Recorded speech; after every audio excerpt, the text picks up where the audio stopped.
Welcome, Internet, to the PixelPlay podcast, your weekly gaming podcast where we get together to talk about all things, surprisingly, video games. I am one of your co-hosts, Kaylan, aka Catastrophe, joined as always by one of my co-hosts, Adam at CS Radical. And if you know, it's the original duo this week. Chris is gone. He's at a theme park going on rides, eating, funnel cake and everything. Man, I'm kind of jealous of him. My favorite thing about Wonderland is the funnel cake. Like you give me a good funnel cake and I'm just all about that. I don't know. Given how much the rain has been today, I don't know if it's really funnel cake so much as it's underwater funnel cake. Yeah, we've been getting a bunch of rain out here. I've been seeing people like so much flooding and stuff. And knock on wood, I've been spending the whole day in my basement and there's been no water, so I'm gonna take that as a win. But yeah, I've been hearing manhole covers are coming up from the streets and stuff. And I mean, there are highways that we've seen photos of and video of just of how bad it is on those roads, and I'm like, this is why I'm glad I don't drive as much. Yeah, I was working from home today and I was dodged a bullet on that traffic. Did not want to deal with that. So it certainly feels that way. But Adam, we're not here to talk about our traffic problems and weather. We're here to talk about video games. We talked about video games last week. We came out with a little episode on our side channel called Side Quest, which you can find every Friday at 12 p.m. Eastern Standard Time on the YouTube channel. And we were talking about why we are canceling our Game Pass subscriptions. And Adam, we riled a few feathers. We got a couple views on that video and had some very strong opinions. Yeah, it's I'm not surprised by the reactions. I'm a little surprised by the amount. I mean, it's the second video we've ever done that's done 1,000. So thank you for those of you who watched. Yeah, thanks for showing up. And if there's a couple of you that subscribed and are watching this video, sorry that you're still here, I guess. No, you made the right choice subscribing. If you haven't subscribed yet, hit that subscribe button. But I mean, based on the comments, it sounded like anybody who subscribed made an incorrect choice because not a lot of people were happy with what we said, it seems. No, I don't think that was the case at all. I think we had a wide range of reception. We had some people who called us out as fanboys, which, I mean, I've been vocal that I am a Sony fanboy, but I've also been vocal in terms of when they screw up. The two things I've always advocated is I'm going to call Sony out when it makes a bad call, and I want a healthy and competitive Xbox to keep Sony in check. I mean, there was some stuff that granted, I'm so happy that I'm at this stage in my life that I don't actually care when comments like this shit comes in. Because I used to, when I first started being on YouTube, I got really ruffled by stuff all the time. And now I'm 36. I don't give a shit anymore. It's I'm just going to have fun, messing with people. Right. So there was some good stuff. But there's people saying oh, what about what Sony did? I'm like, what about? We're not. We called them out. It was a year ago when they came with that. This is how I can tell that this person's never watched any of our content before. It's you just saw a video of us criticizing, I guess, the one that you like and went, oh, that's really unfair. What about what Sony does? I'm like, they haven't done anything recently. So the one guy said, well, what are you guys going to do when they say something? Well, talk about it. Yeah, which we really could have used, Sony. Thanks so much. It's been a slow Sony, news week. Why didn't you do a price hike at the same time, huh? Nintendo, what the fuck, guys? Do your work. You're supposed answer to be greedy Phil's calls when he do calls something. you. When Phil calls you, answer so you guys could figure this stuff out together. I mean, there's a lot to talk about. I mean, I think that a lot of people just took it in stride because let's be real. We titled that intentionally to get that kind of attention. We literally said why we're canceling our Xbox subscriptions. I canceled live in that recording. You did. I mean, we weren't liars. You did cancel it. Yeah. On it while recording. I think people took it as it's a bad deal. To which I go, no, it's not a bad deal. But if you play all consoles and PC and you have a backlog going on, 20-something extra dollars a month is just not the best idea if you're going to use it once every month, even. It's not the same kind of deal as sure, if you only own an Xbox console, you're probably still a little bit mad about the price hike anyway, but that's not the point. But if you're only playing Xbox games, if you're only doing stuff based on Game Pass, yeah, you're still good. It's a couple extra bucks. Who cares? If I only had Xbox Game Pass and that's all I did for games, sure, I wouldn't care. It'd be a little annoying that I'm paying a little bit extra, but whatever. I'm still getting a great deal out of it. That being said, I haven't used it in a while, and if I have, it's been for very niche games that I could just wait for on a Steam sale. You're using it because you have it, not because it's you need it. Yeah. Like But like one of the I've things been with our using it for videos. MLB The Show. You guys have heard me plenty of times talk about me playing it. I still do.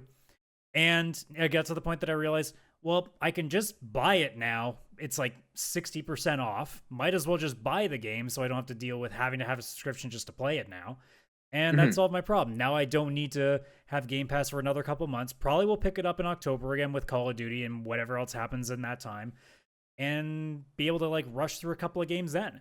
And that's kind of like what I think our end idea was, is that it's not necessarily that we don't think it's worth ever getting again. It's a case of we don't need it every month now. Well, it's also, we talked about it, like, and even the video, for as clickbaity as it was why we're canceling our Game Pass subscriptions. And like, we're not saying that it's a bad deal for everyone, but we are three guys who represent different, like, we're in different stages of our life, in the sense, like, I've got a kid, you're living on, like, by yourself, is like married. Like, we're three people with three different lifestyles, and for us, and like the how we play, and like, we're like, I wouldn't say a minority, but we're a small niche part of the industry, in that, like, we have a podcast where we talk about video games. We're buying games constantly. Like, Chris's backlog is obscene. Like, we represent three kind of groups of gamers, and for us, it doesn't work. Maybe if you're like a kid, like, not a kid, like, I don't mean to say, but like, if you're like a college guy, like, that, yeah, you don't have nearly, like, you're either not working full time, or yeah, you're at home and you can easily pop in for 6 to 8 hours every day and play games. Yeah, you can get a lot out of Game Pass. So we were just talking about us as three, like, representations of demographics within gaming, and why it doesn't necessarily work for us. Yeah, like, it might work for you. If it does, the title, cool. Why you should cancel your Game Pass subscription, that's a whole other ballgame. Yeah. Now, here's why. There's nothing on it right now. No, I'm just kidding. Flintlock's coming out in like 3 days. Yes, so nothing is coming. All right, I'm gonna give Flintlock a try. Like, but this is the exact same. This is the thing where Game Pass is at, where it's like, hey, there's not much on there, but like, I'm paying for it anyway, so I might as well check out Flintlock. Am I gonna buy Flintlock? No. But if I'm paying for the service anyways, might as well take advantage of it. Look, was I ever going to buy Little Kitty Big City? No, I was never going to buy Little Kitty Big City. Am I going to try it if it doesn't cost me anything extra than what I'm already paying for the subscription? Sure, why the fuck not? Yeah. And that's how Game Pass works for me. But now it's at a point that I'm playing Trails. That's a pretty big ass commitment. That's an 80-hour commitment generally. So I'm not going to be touching Game Pass for a while. The only reason I'm using it at all is for a sports game that I pop in during when I'm listening to podcasts. So if I'm not going to do anything else with it for the rest of the month, potentially next month and all the way into October, maybe spending $20-something a month is not the best idea when that could be used somewhere else. Exactly. But I mean, like, I wanted to kind of use this as a topic because, we did have some people who are like, oh, well, what about like the other consoles? So like, let's talk about it. Like, Adam, how do you feel about like console online services? Like, we're gonna ignore PC because it's its own little weird ecosystem of nerds. But like, let's talk about Nintendo Switch Online. Let's talk about PlayStation Plus, and let's talk about Game Pass. Like, how do you feel about the service? Do you feel like there is one that represents a value, or I mean, do you feel like they're not necessarily, like, they're kind of all a waste at this point? I really don't like the idea of saying any of them are a waste. Because I think they all have their own values. I'm not a fan of Nintendo just because I don't think there's really much that they're offering with it, but it's not a lot of money either, so it's not really. That's kind of the offsetting too, right? Like, if you look at all three things, you got Nintendo. I don't use it personally, never have used it, don't plan on it. But it's a small price to pay for essentially playing online. There's some deals here and there.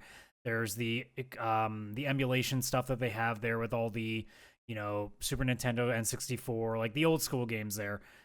It's fine. Like, I still think that they need to put more value onto it, but they seem to know that the strategy is to put 5 games on it every 6 months, and people are happy, apparently. But it is what it is.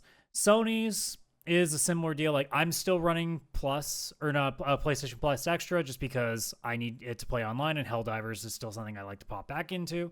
But like, it's fine. Like, I'm not happy that I have to pay to play online. I mean, I've gotten so used to it over the years being a console player. Like, Xbox Live was that for the longest time.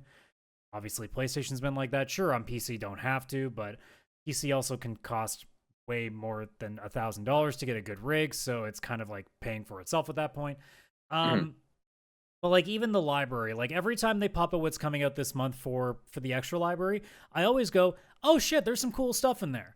I don't always get to it. I don't always play them. I sometimes they're games I've already played, but every time I see them, I never go, "They're all bad. Why what is the point of this service?" I don't know why people do this. I think they just do it as an hyperbolic chain. Like they're literally just trying to incite. Where the reality is like there's always good games that they put every month. It just may not be good games that you're interested in, or they may be games you've already played, in which case that's sometimes how it works. Would it be nice if they threw a bone once in a blue moon and threw something of like their own library that's like maybe 6 months in the can, maybe? Like even just throwing like I'm trying to remember if Forbidden West is even on there yet or not for as an example. Not yet. But like stuff like that. Like there's certain things that it'd be nice if they threw us a bone a little bit, but like people act like it is the biggest waste of money ever, to which I go, it's a couple extra bucks other than if you're getting essential. It's fucking fine. Like all things considered, it's fine. Is it great? No, it's not great, but it's not bad. It's just passable. Same with like essential. Like the free games more often than not are games that are well past their due date. You've probably already played them at some point, but like it's free and you're stuck with them as long as you have the subscription. You're good. Like it's not bad. Like it's a case of I don't like the idea of anyone ever saying it's not worth the value. It's like how right now we are getting rid of Game Pass because right now it just isn't worth it to us at this point. I think there's like an argument to be made, like because like you made the analogy, and I just want to clarify. Like you said, like the games are free, and they're not free. You are paying for them. It is part of that service, and it is becoming more and more the reason, like the linchpin of what they're offering is the games that you can download and play, whether it's on the basic tier all the way up to the top tier.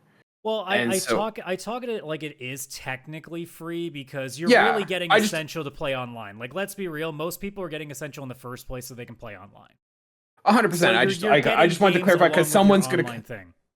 someone is gonna go in the comments and be like, "Oh, they're not free. You actually pay for them," and that is Okay, cool. And I'll true. troll them But I see what you're in the saying. comments like I did all the other dimwits that commented on our side quest, you know? Like and subscribe, comment on the show so Adam can razz you and call you a Dude, dimwit. that's the most fun I've had in like a long time. Um, See, for me, like I look at PlayStation Plus, and I'd say PlayStation Plus is the weakest offering that they have.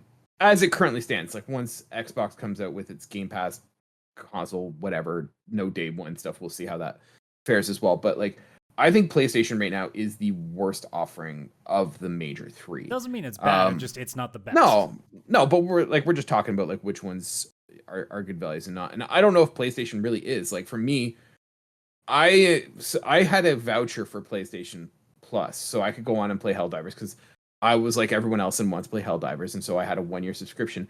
And I don't know if I've downloaded, let alone played, any of the games I've gotten so far with PlayStation Plus, just because, like you said, they're either really old or they're like games that don't appeal to me. And like, sure, if I haven't played it and stuff, like if I've played it, that's on me. But like, if this is going to be for your for your fans, and this is going to be for your ecosystem, like anticipate what your players have played. Like you have data to show in like the trophies and stuff what games people have played and which ones they haven't.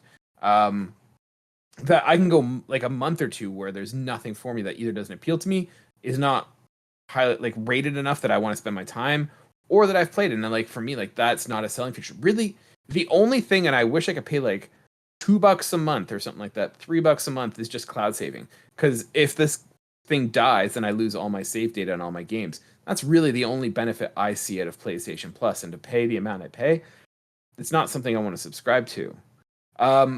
Flipping it over to Nintendo, like I think Nintendo represents a pretty good value in what you get. So there's not much, but it's the cheapest of all of them, I think, at $60. It's the cheapest service that's offered. And granted, there's not much to show for it, but there is stuff for there. So like you get such a paltry amount too that it doesn't really matter. You're paying like a cup of coffee like a month. It's like what, $3 a month? Yeah, like really the complaint for Nintendo Online is really just I wish that there was a few more fucking games on the emulation area. Like that's really what it is.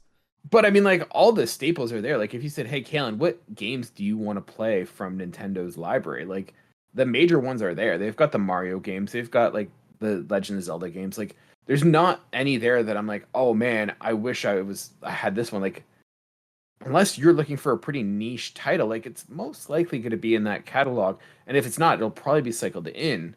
And then you also get like DLC upgrades. Like you're getting all the free tracks for Mario Kart. You're getting all the upgrades for Animal Crossing. Like there's some value in that. You're getting pretty much DLC for some of their biggest first party games. Like that's huge. None of the other two do that. So for me, like Nintendo is an interesting position in that like they offer the most for what you're paying. I'm not saying it's the best service, but that value of like price to benefits, I'd say it's pretty balanced.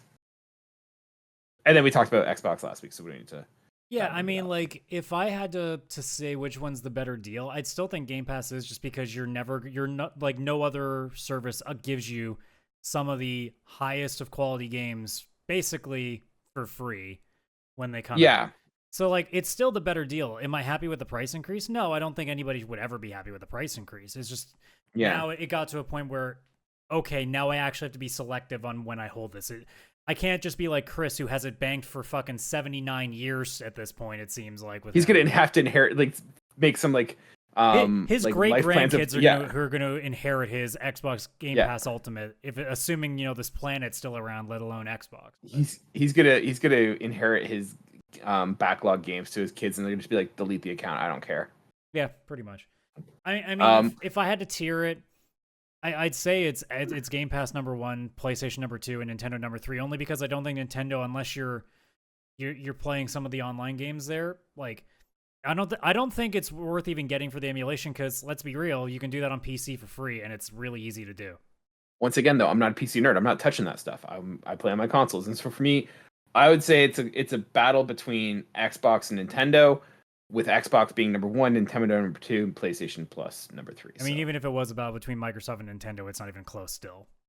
I mean, it's really hard between Xbox and Nintendo because they both like have their own little corners. I think Nintendo gives a lot for what you pay, but Xbox overall, if you're not looking at price, is the better service. So like that's kind of where I'm at. Like I think as is, if we're doing right now today in like July 16th, 2024, Game Pass is the best.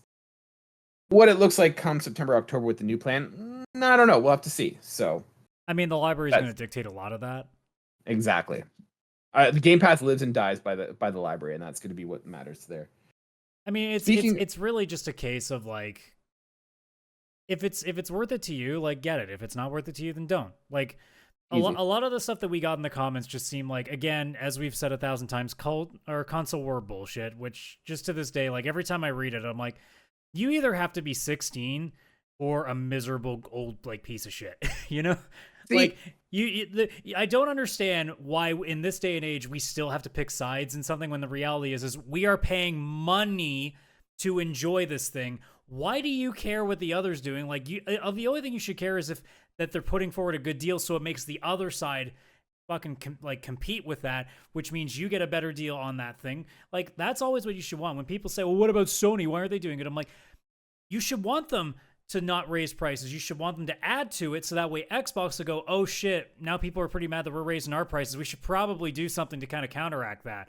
Instead of going, oh, what are you going to do when Sony raises prices? We're just going to be as mad because, again, we're the ones getting screwed here, not you, or not the corporation here. It's like, it's again that thing of, it's tribalism, and that's all they see, instead of just going, oh, yeah, you know what? That's like, I'm not too happy about the price increase. I mean, I'm still going to keep it for now, but like, yeah, I get it. Whereas a lot of people were just like, it was like a personal slight. And they're like, bruh. See, I'm not that dismissive of like the whole console wars. And I know like there's a lot of baggage and a lot of issues with the console wars. And like some people take it way too far. But for me, I like the console wars, and I fully support them, and I want them to continue. Because for me, here's the console war. I don't mean like just Microsoft and Sony competing for dollars. I literally just mean like the tribalistic. No, but I'm saying I like that. I like that because for me, like as someone who doesn't watch, like I don't watch sports, I don't have a team, I don't care. To me, this is my sports. Like for people who are diehard Leafs fans or diehard, Yankees fans or whatever, like people have sports teams that they live and die by, right? They build man caves that are like with those colors and stuff. Like I did that for PlayStation, right? For me, the console wars is my sports in that I watch you know, No, you don't. pour some on the curb for fallen homies. But like, I used to watch E3 and like watch how everyone competes and outmaneuvers each other. Is it a business? Absolutely, it's just a business, and they're just trying to sell me products. I know exactly what this is, but I have my team. Like, I like Sony, and I like to see Sony succeed and win. But that's no different than any sports team. It's a business for them. They are not there because their friends, their family, or anything. They're there because they want to win championships to increase revenue, to have more seats in the stands. That's exactly what they do. And so for me, as someone who doesn't play sports and doesn't watch sports, console wars is the closest thing I get to that fan experience. And so for me, like, if you take it in good stride and you're having fun, you're razzing the other guy because oh man, Xbox is taking an L, sucks for you guys. Cool, leave it there. Like, but there's just some people who just take it way too far. So for me, I say go console wars, but just keep it in check. We are just cheering on businesses. That's all we're doing. Either that or just comment on the video and make fun of us, and then I'll just kind of make fun of you back. Like, that's just how it works. Yeah. I like the one guy who suggested I jog and you do yoga. I don't know how I gave that impression. I don't know. Speaking of Game Pass, I've been working my way through the Halo franchise. I am now completed Halo 2. And I have no idea what the hell the appeal is of Halo. I know there are some people who are diehards, and I don't know. I don't get it. Like, they're not bad games. Like, they're not like crap, but I'm in a weird position because I understand the significance and the historical implications and values of Halo to this game, to like this industry, and to the FPS genre. But those games do not hold up. Like, they are not anything exciting. Halo walks so other FPSs could run, and I don't get the appeal. Like, I played through 1 and 2, which are kind of, especially 2 is heralded as like this epic game, and I'm like, it's kind of goofy and dumb and like, it's something that would appeal very much to a 14-year-old kid as like being hardcore, but it is like the furthest thing from. And so, like, I don't know, I'm having fun and it's good and all, but it's not the be all and end all. Like, this, if this is the Xbox flagship mascot game, like, it's kind of weak. So I don't know. Adam, where do you stand on the Halo franchise? I mean, now it's a shell of its former self. I don't think it's worth talking about anymore, in my opinion. But that's also just because I haven't really enjoyed it since like Beach, really. Yeah. But, like, at the time, like, it was the creme de la creme in the same way that like Call of Duty, when it hit like the Modern Warfare for the 1st time, was like, it was a different time. Like, first person shooters were all the rage. Like, now it's not the same anymore. Like, I could go back and play. I'm sure when I play the campaign for the new Call of Duty, when that pops up on Game Pass, I'll be fine for a hot minute, and then I'll be like, yeah, this is the same shit that I was playing when I was like 18. Yeah, I don't need this anymore.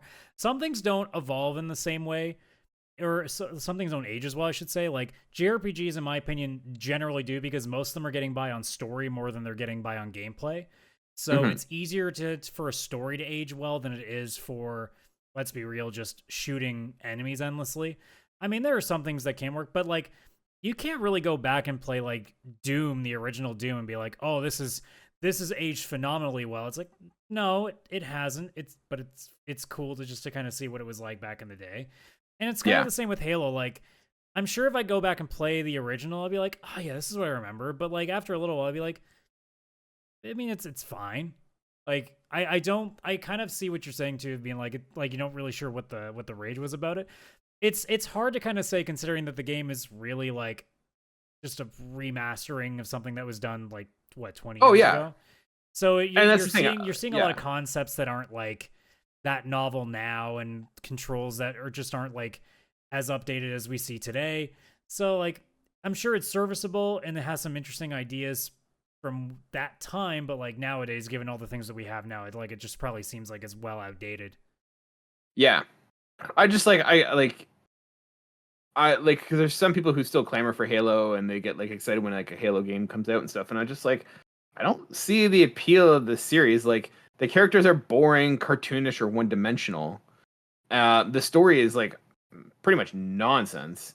The weapons like don't even feel like super amazing. Like, I don't know. Like, for me, it's just, I'm going through it and I'm just like, okay, cool. Like, I'm enjoying it for like the walk that it is, and I'm probably gonna continue for now, but I'll be honest, like, I finished Halo 2 and I'm just like, I'd rather rather play something else. But I'm like Well, going through them so I fast, I think might as well just check it out. too, like both of us are not exactly in for like the, you know, over the top sci-fi male power fantasy stuff anymore. Mhm, Like there are certain games where it can be pretty decent, but mhm, like now it's like, yeah, sure, it's I'm a one man army, cool, but also is there anything else to this? And to be honest, like I don't think there's much about Halo in terms of like storytelling that really sets it apart now. mhm, I think it just at the time it was just how like the one of the first levels in the original Halo where you first like are on the ring, like mhm. that's a pretty big deal from when that first Yeah, took place. Like 100%.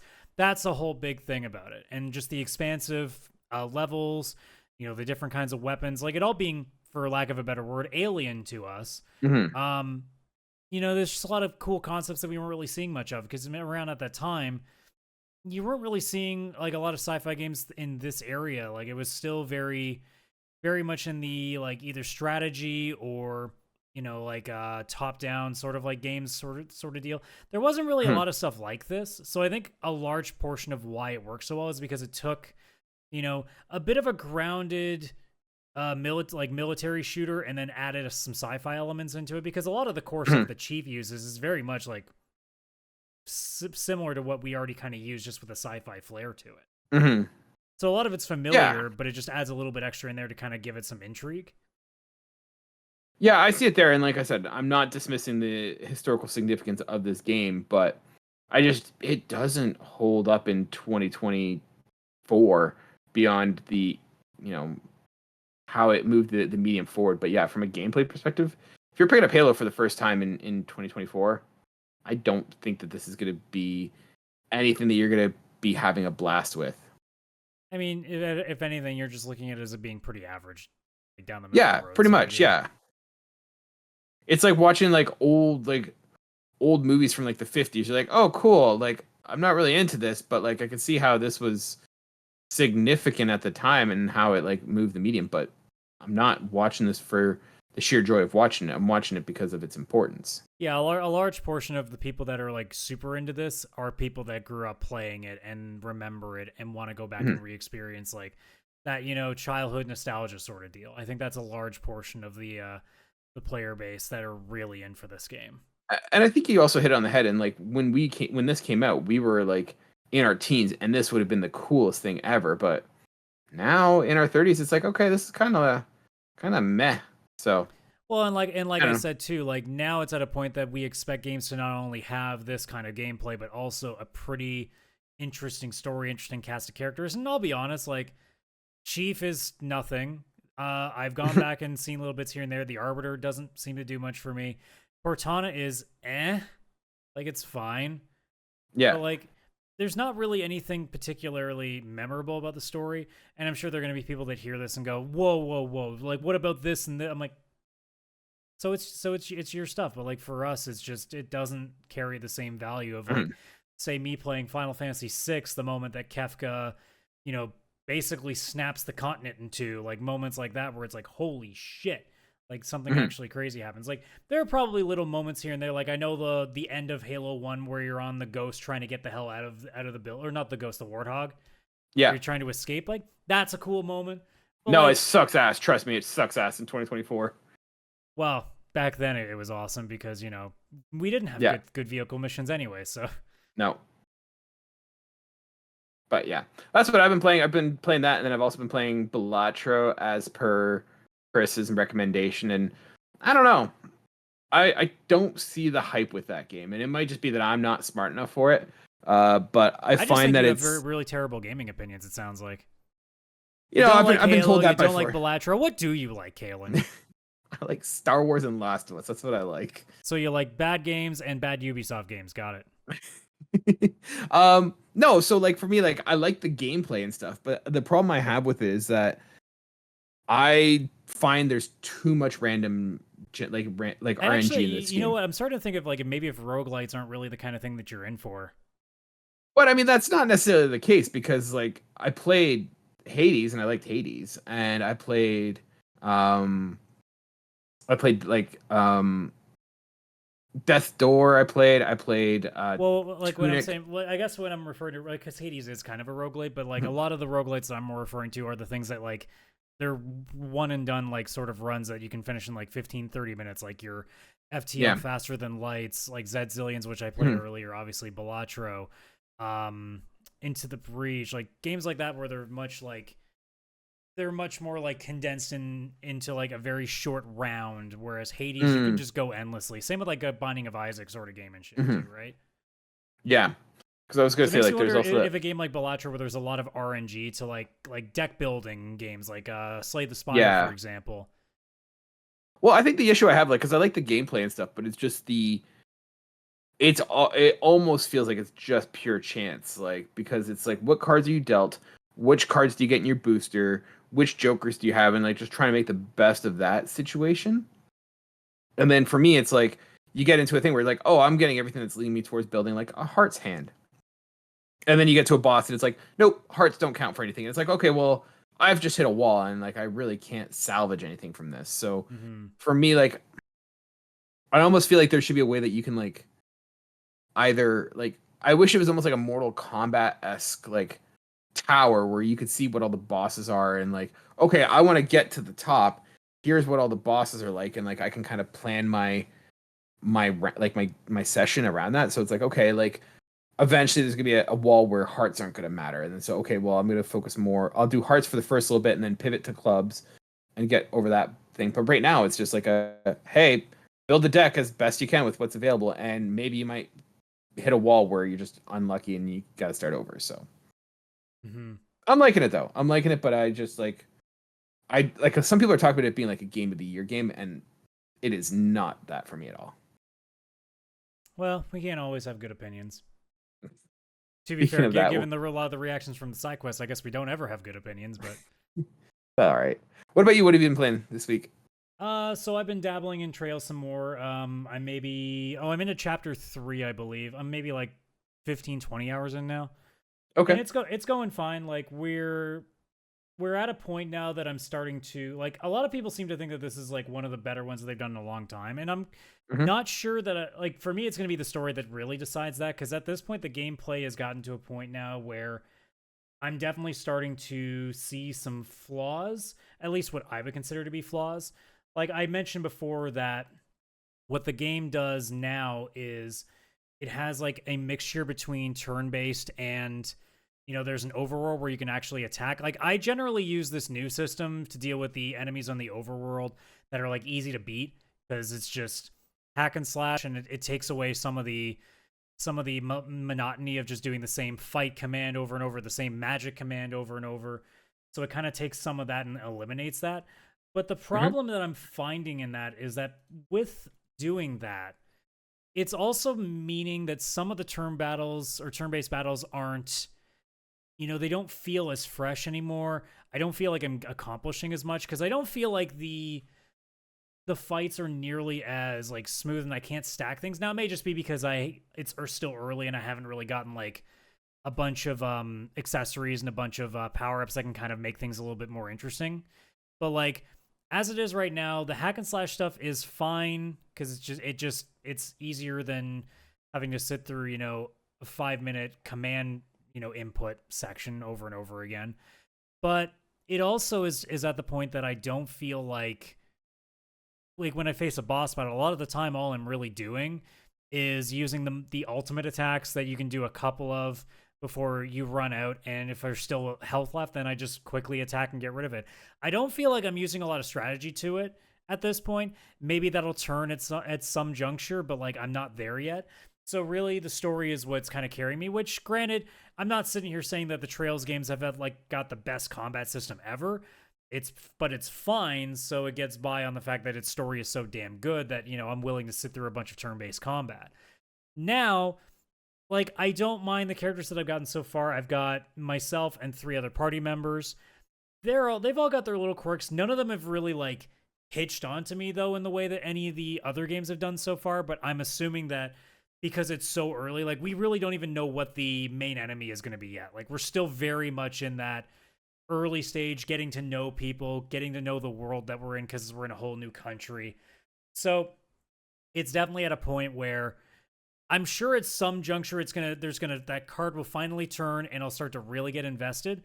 But as of right now, like I would consider this one of the low end just because like it's not doing anything yet. And I think it's not rude to say that either, considering that I'm not even halfway through. Like once things really get going, then the opinion might actually change. But as it stands right now, like it's fine. I'm getting by with it, but I'm not sitting here being like, oh man, I can't wait to play it again. Like I'm actually putting it down and doing something else sometimes. Like I'm not actually going out of my way to play it like I did with say Cold Steel or with the other games. Like I'm definitely feeling like this is the one that I'm okay with pausing for a day. I don't need to play as soon as I get off work, or I don't need to play as soon as I, finish editing the show. And it's like I don't need to go out of my way to sit down with this right now.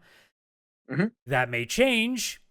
Who knows by the time that this game's over and the second game comes out next year that I go, all right, you're not going to see me for fucking 3 weeks. Okay, well, we'll see what happens. But as of right now, like, it's fine. It's passable. Like, I can see why some people are really into it because it's doing a little bit more than just being a consistent turn-based game over and over.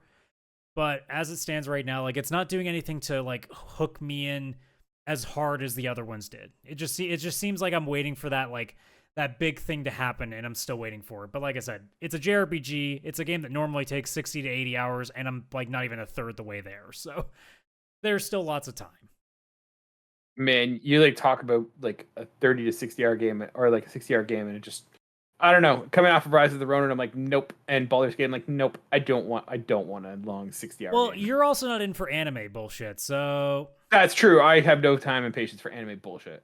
yeah, you don't want to run around with a 13-year-old girl with an SMG just walking around. No, I want to put it on the record. No, I do not want to run around with a 13-year-old girl at any point. No. Well, that's so. Should I just clip that and throw that on YouTube Shorts? Good lord. But yeah, I just want to clarify. I feel like there's been some issues right now in like the YouTube community about people talking. No, I don't want to do that. Yeah, let's not go to that point. It's all right. The only other thing that I've been kind of messing with is, speaking of roguelites, actually, there is a game that I've gotten a hold of and been having a little bit of fun with. It's called Tape to Tape, which is a hockey roguelite in the guise of, like, remember like the old Sega Genesis, like NHL 94, like sort of top-down gameplay? Mm-hmm. So it's a game that takes those elements and puts it with a little bit of RNG into a roguelite with a bit of like a cartoonish flair to it. So when you boot it up, you're given a main character who he'll have rough stats at the start. I'm still like only a few runs in, so his stats are still like not great, but every time you collect more and more points from each run, you can add more attribute points to him. So he's got better checking, better shot power, better accuracy, better speed. You can get like more skills to add to him. But along with him, you get one bonus character who can have a myriad of like effects. Maybe that person's really fast. Maybe that person's just a big body and can check. They always have a power up. Like one of them will have, if you passes them, they'll just dart up the ice. Or they have the power, they can take a stick and just throw it at people and knock them down. So like there's silly stuff like that where you can find like a person that works with you, and then they fill out the rest of your roster with just a bunch of randos that just have like mitigating stats and whatever else. And you go through a couple of maps. I don't know how far it gets. I've gotten as far as the third area. Don't know how much further I go because I keep getting my ass kicked. But you go and have a couple of choices. You can either do a challenge, which it's like a first goal wins, and if you get that, you'll get like either an artifact, which is something that will apply to everything. So like I have one artifact at one point that says you win every face-off. So no matter what happens, you win the face-off. So you always will start with possession, which is a really good one to have. Or there's one like the first goal, whether it's you or the opponent, is worth 2 points rather than 1. Ooh. Or there's stuff where it's a talent where it can give somebody like some sort of a boost. Like it can give them maybe a power-up, or it can say, hey, if they don't have the puck, they have plus 20 speed, like something like that. So like there's little things like that can do it. You can also do an event, which can bring up like, it's almost like when you play D&D and the dungeon master goes, you walk into a room and blah, blah, blah. So it'll be something like that. And it'll give you 2 choices that will do something to either your characters or your roster. Or you can rest, which will just either apply, I don't know if it's the same, but it's usually plus 8 of 1 stat to everybody, or it'll add 3 overall to everybody, which means it's kind of like an even stat boost all around. And then scatter between all the way to the end are these main matchups, which you have to win in order to progress. And usually they're either 2 or 3 periods, and there's always some sort of quirk to that opponent. Like there's one where every time that you come near them, if you have possession of the puck, they basically fart, and it causes either the puck to fall off of you or it pushes you away. So it's kind of a way to kind of keep you away from the middle of the net. Or there's a team where it's a bunch of knights and a prince who is really easy to check, but if he winds up and takes a slap shot, it's almost guaranteed to go in because it is a fucking laser beam. Excuse me. And then if you manage to get through all of that, you get to the boss at the end of the stage. They always have some crazy perk to them. The first one is you battle a bunch of referees, and the ref is on their side. So more often than not, if you score a goal, especially the first one, it won't get allowed no matter how legit it was. And there's no ice, like for anybody who's played hockey, there's no icing in this game except for that. Then icing becomes a thing, but only when you do it. The other team can do whatever they want. And sometimes if they hit the post, they'll count it as a goal too. And the referee will also try to take the puck from you and try to check your guys. So it's almost like you're playing a man down. So there's stuff like that that make the boss battles way more challenging. Like the second one, the one that took me 4 runs to finally get past, they teleport, like they're magicians basically. They teleport, they can freeze your guys, like shit like that, where it's just really difficult to get going. Like you really have to hit them early and just kind of like hang in there. I haven't figured out what the third one is yet because I haven't played that far into the level yet. But it's a really neat concept that, because I'm like a big fan of the old school hockey games anyway. Like I grew up this loving, like is like loving to death like NHL PA 93 growing up on the Sega Genesis. Yeah, that's what this looks like to me. But with like a cartoon player. It's the same sort of up-down style that like the new NHL games got, but there's a lot less to it. Like they have like the stick, like you can use the thumbstick to control your shots and accuracy. This is just straight up hit this button to shoot, hold it to wind up for a slap shot, and this button to check. There's not that much else to it. It's pretty old school, and it's more the RNG elements and like the power-ups that you have that can kind of really change what the game actually does. Now you mentioned this was kind of like a roguelite, like if you lose, or like do you start from the bottom again? Or the only time where if you lose it doesn't do anything is the challenges where it's first goal wins. That's just like you're playing for a perk or an artifact. But if you lose either the event fights, like I said, with like say the knights and their prince, or the boss, your run dies, and you take whatever pucks that you earn, which is the currency. And they have a blacksmith who is literally hammering the blade of a stick.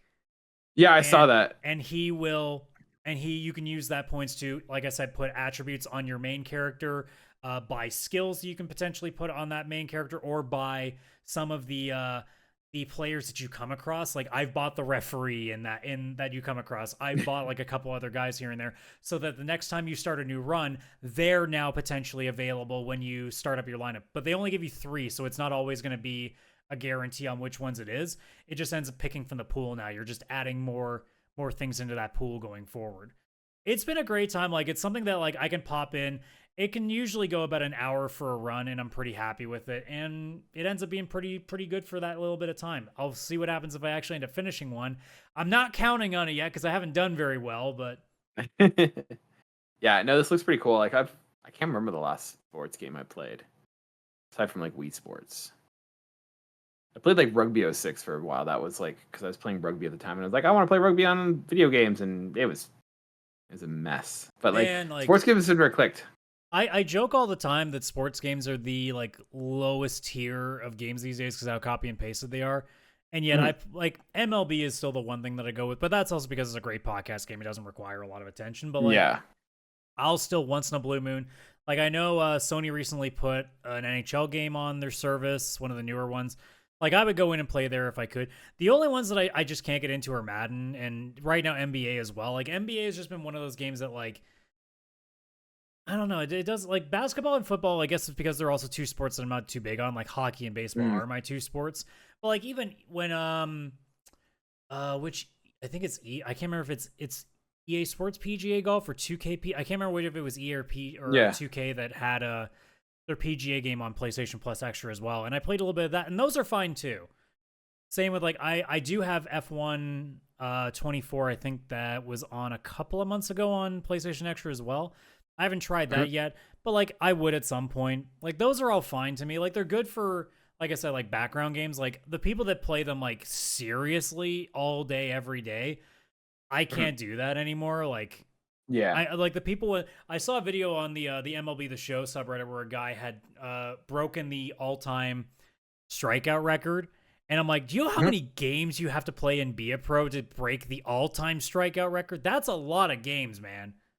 Yeah. Because like every time I play the Be a Pro, I never get a full season the way through. It's pretty rare that I get that far in because eventually I go, how many times can I take an at bat before I go, all right, I've done this. Yeah. I'm not going to win the World Series anyway because the AI sucks and never holds their end of the bargain. Yeah. Yeah. So that's it for me, bud. Do you got anything else you want to talk about? Well, like if anybody's into roguelites, I strongly give Tape to Tape a suggestion or a big thumbs up. Should I even score it? You know what? I'll give it a 5 out of 6. Like I don't know if it's gonna really change at this point because like you've seen it. Yeah, it's pretty much everything that I want out of it. Like it's a solid old school feeling like hockey game that adds a little bit of like extra pizzazz to it with the RNG elements to it. It just makes me wish that Mutant League Hockey would make it like a proper comeback because that was the shit back in the day, man. Yeah. But you know, cool, man. Yeah, no, it looks interesting. Like I'm not gonna play it, but it looks like it'd be a cool thing to check out. Where'd you find it? Is it on PC or like Xbox? PC is. I don't know if it's on anything else, but I got it through Steam. So very cool. Well, like, very cool. I'm trying to think of if there's anything else. Not really, because I've dabbled in a couple of things, but I haven't really played anything long enough to really get too far into it. I guess all that's really important to say is I've canceled my Xbox Game Pass subscription, and that's all that really matters. Tell them in the comments why when you watch this video. Like and subscribe if you haven't. If you like that and you want to see more, we post every Wednesday at 12 p.m. Eastern Standard Time. And on Fridays, we post our little side quest show where we talk about random stuff that we're talking about. Adam, I think this week you're going to be challenging me on how well I know anime JRPG characters. Yeah, and we're going to see if you can even get a point. It's going to be a mess, I tell you. And then, do you want to talk about your new little project that you're working on, or are you not ready to talk about that yet? Well, I mean, I'll say something. Keep it a secret. Like, nah, it's fine. Keep it a mystery. I'll say like I've started writing the first video that I'm gonna do in a new series. Again, it's not gonna be weekly, but like I said the other week that I was gonna be done with the retro rando on like a consistent basis. I'm gonna start a new series on the channel at some point whenever I get around to fully editing one of these. But it's gonna be called Rewind with Radical, where I'm just gonna take like a retrospective look on older games, and it'll be in different formats. It won't be specifically any sort of deal. Like the first thing I'm gonna do is a top 10. I won't say what yet. You'll have to wait and see. But like it could be things like top 10s, or it'll be going back and looking at one specific game or one specific franchise or even one specific character. Like it could be a bunch of anything. It's just whatever's really like getting me at that point, and it's just something to have do a cool look back on. I'm hoping to have something. I don't know if I want to say even this month. It really just depends on don't commit to it. But the script is done. It's a matter of now recording it, getting the footage that I want, and then putting it all together. So like it's starting to happen. Let's just go with that. We're planning on doing something other than this show and the side quest again. I'll just leave you with that, and then you can look forward to thinking I have even further bad opinions by what I say on these, because it's a top 10. I already know, without even saying what the top 10 is, I know I'm gonna piss some people off with that list. Top 10 third-party Mad Cats peripherals. Okay, not that pissed off. All right, ladies and gentlemen, we're going to leave it there. If you like that, like and subscribe. If you haven't, do that. Comment. If you want to be part of the show, part of the community, we have a awesome little community on our Discord. You can find all that by clicking on linktr.ee/PixelPlay podcast. And with that, we will see you guys next week. Bye for now.